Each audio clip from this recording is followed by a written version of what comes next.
السلام عليكم ورحمة الله تعالى وبركاته. مرحبا بكم في فيديو جديد، نتمنى أنه يلقاكم كي ديما بخير وعلى خير وبصحة جيدة.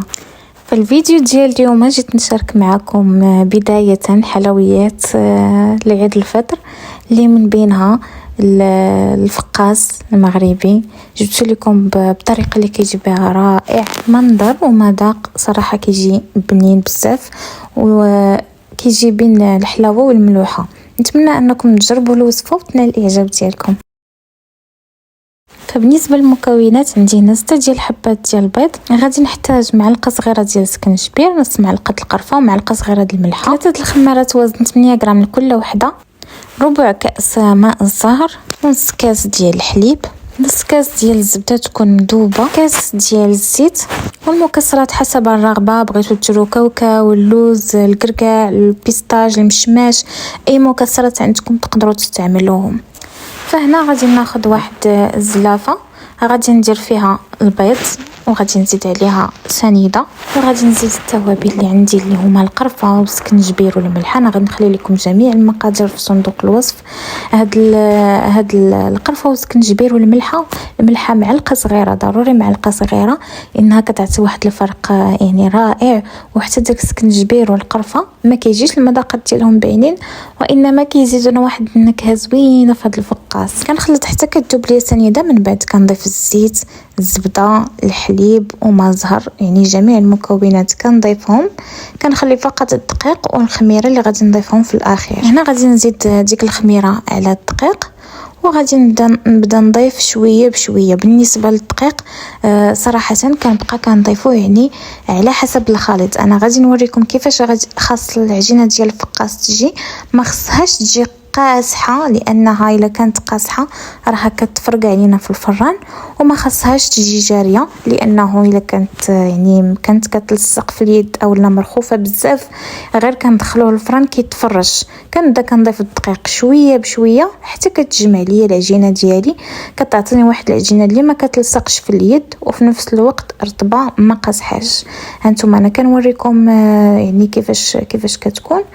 من بعد هنايا وجدت واحد البيضه كامله اللي درت فيها واحد شويه معلقه صغيره ديال النسكافيه.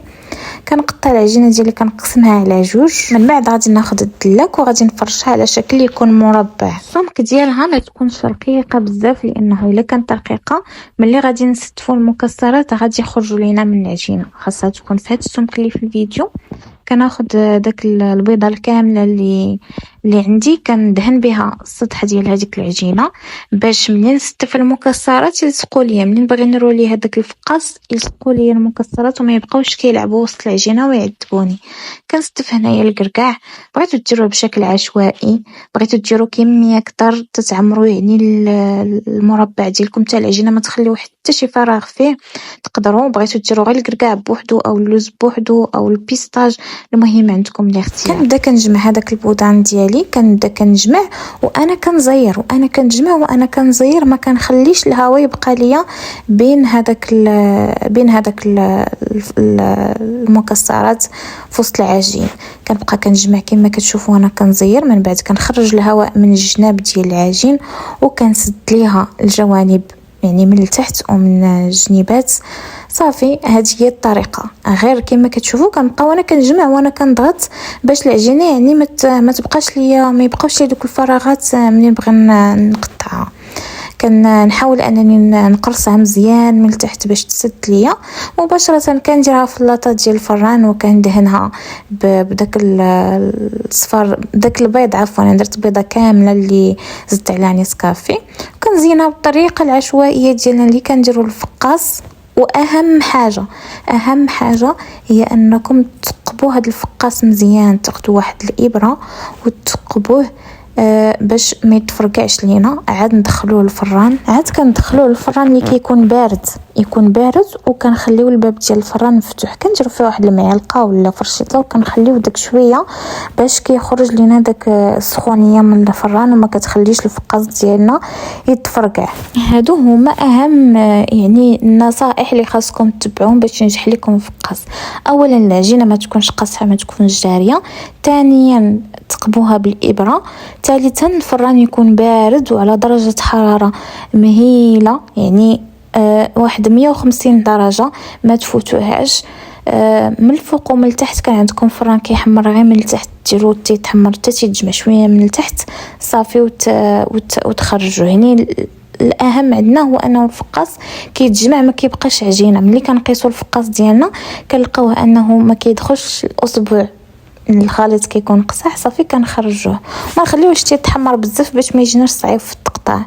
من وراها كنخرجوه كنغطيه بواحد الزيت اللي كيكون فازك، ما يحتاجش نهائيا انه يبات. وراه اللوز كما كتشوفوا ما فزكتوش قبل، كنديروها هكاك يعني قاصح وكيجي يعني كيجي زوين، ما كيتهرس لينا ما حتى شي حاجه. النصيحه الاخيره هي انه الموس يكون موس خاص بالفقاص، يكون موس ماضي اللي نقطعوا به هذا الفقاص. يعني تاخذ واحد الموس اللي يكون خاص غير به تحطوه، ما تقطعوا به حتى شي حاجه اخرى. فين ما بغيتي تصاوبي الفقاص تاخذيه وتقطعيه به.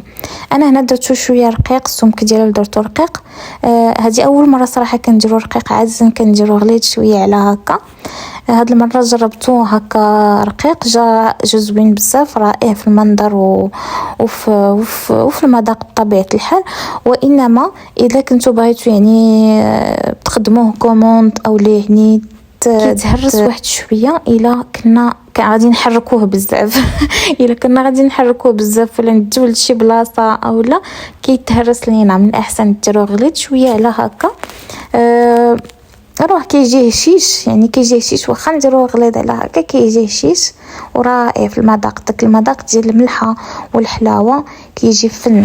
المهم نتمنى انني وصلت لكم كاع النصائح باش ينجح لكم الفقاص. حتى اللي اول مره غادي تصاوبوا نتمنى انها تجرب هذا الفقاص هذا وتتبع النصائح، اكيد غادي يجيها رائع وغادي ينال الاعجاب ديالها. ووصلنا لنهايه الفيديو، نتلاقاو في فيديو جديد ان شاء الله.